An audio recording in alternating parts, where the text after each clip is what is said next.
Sur place, c'est un peu plus de 622 exemplaires qui ont été achetés en quelques heures. Exposé à l'entrée de la salle préparée pour sa présentation, le Repentir a frappé ses potentiels lecteurs à la première vue. Alors, ce qui me frappe en premier lieu, c'est le titre, Le Repentir. Et c'est un titre qui est assez évocateur.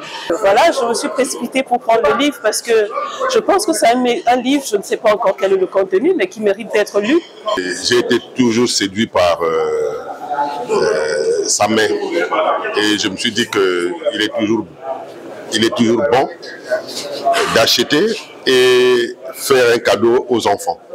Donc ici, j'ai pu avoir 3 livres pour moi-même, pour mon épouse et pour ma première fille. 10 juin, date symbolique pour le Congo consacrée à la réconciliation nationale. Quoi de plus normal pour présenter le Repentir de Ghislaine Thierry Magessa Ebomé, paru chez le Papyrus Édition. Dans la salle ce mardi, une crème d'intellectuels congolais ainsi que les représentants des institutions venus décortiquer ce roman. Ils mettent en exergue les conflits armés de la décennie 1990-2000 au Congo à travers le vécu de Sardine. Un ex-ninja hanté par la mort de Gilbo Malonga, ce garçon plein de vie qu'il avait tué pendant la guerre civile.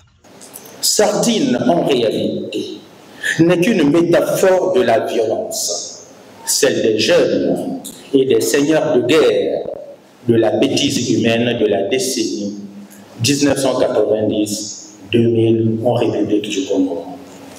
Sardine est donc comparable à tous ces jeunes qui ont basculé dans la violence après l'avènement du multipartisme et de la démocratie en Afrique subsaharienne, tels que Johnny Chien Méchant d'Emmanuel Monzeki Tongala.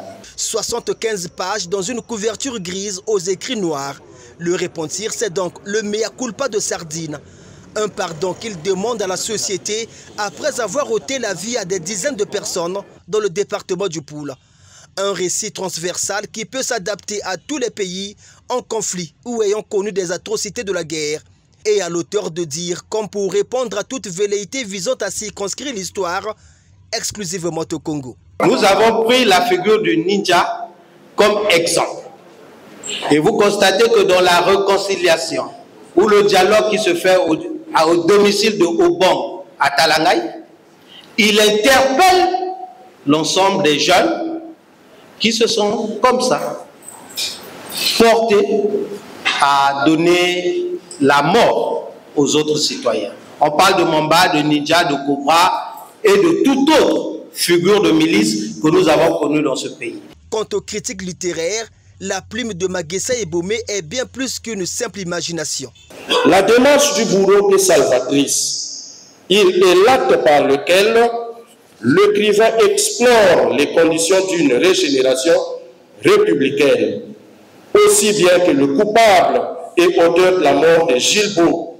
La démarche de Sardine devient-elle le vecteur d'une parole capable de transformer la faute en levier pour une réconciliation nationale. C'est le deuxième roman publié par l'écrivain en l'espace de 5 mois. Il paraît après Dialogue silencieux avec mon épouse, le roman épistolaire du même auteur. À lire à tout prix, Le Repentir est vendu à 5 000 francs CFA.